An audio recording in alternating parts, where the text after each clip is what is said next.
मित्रांनो, तुम्ही जर इंट्राडे किंवा स्विंग ट्रेडिंग करत असाल तर ही सिंपल पण पॉवरफुल स्ट्रॅटेजी एकदा नक्की वापरून पहा. तर यासाठी सगळ्यात पहिले तुम्हाला चार्टवर दोन इंडिकेटर लावायचे आहेत. पहिलं म्हणजे बॉलिंजर बँड आणि दुसरं म्हणजे RSI. तर RSIच्या सेटिंगमध्ये जाऊन तुम्हाला 60 आणि 40 ही सेटिंग सेट करायची आहे. त्यानंतर चार्टवर जिथे बॉलिंजर बँड स्क्वीज झालेला असेल, म्हणजे अप्पर बँड आणि लोअर बँड जवळ आलेले असतील, त्यानंतर स्क्वीज जेव्हा ओपन होतो, ओपन झाल्यावर अप्पर बँडच्या वरती प्राइस क्लोज करते, त्या क्लोजिंगच्या इथे तुम्हाला एंट्री घ्यायची आहे. परंतु त्यासाठी दोन कन्फर्मेशनची गरज आहे. पहिलं कन्फर्मेशन म्हणजे व्हॉल्यूम. प्रिव्हियस व्हॉल्यूमपेक्षा करंट व्हॉल्यूम वाढलेला असला पाहिजे आणि खाली RSI 60 क्रॉसओव्हर झाला पाहिजे. आणि स्टॉप लॉस जो आहे तो कॅन्डलचा लो तुमचा स्टॉप लॉस राहू शकतो किंवा प्रिव्हियस स्विंग लो आहे तो तुम्ही स्टॉप लॉस ठेवू शकता. आणि टार्गेट जो आहे तो मित्रांनो तुमच्या रिस्क टू रिवॉर्डवरती डिपेंड राहतो. 1:1, 1:2 की 1:3 ठेवायचा. आणि तुम्हाला जर पूर्ण रॅली एन्जॉय करायची असेल तर 20 मूव्हिंग ॲव्हरेजची जी लाईन आहे, जोपर्यंत त्या लाईनच्या वरती प्राइस ट्रेड करते तोपर्यंत तुम्ही रॅली एन्जॉय करू शकता. आणि जेव्हा या मूव्हिंग ॲव्हरेजच्या खाली तुम्हाला क्लोजिंग पाहायला मिळेल तेव्हा तुम्ही एक्झिट करून प्रॉफिट बुक करू शकता.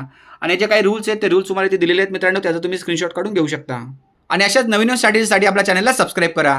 तसेच मित्रांनो, तुम्हाला जर स्टॉकचं अनालिसिस हवं असेल तर आपल्या चॅनलवरती त्या संदर्भात आपण रेग्युलर व्हिडिओ अपलोड करत असतो. चॅनलवरती जाऊन तुम्ही त्या व्हिडिओ देखील नक्कीच पाहू शकता.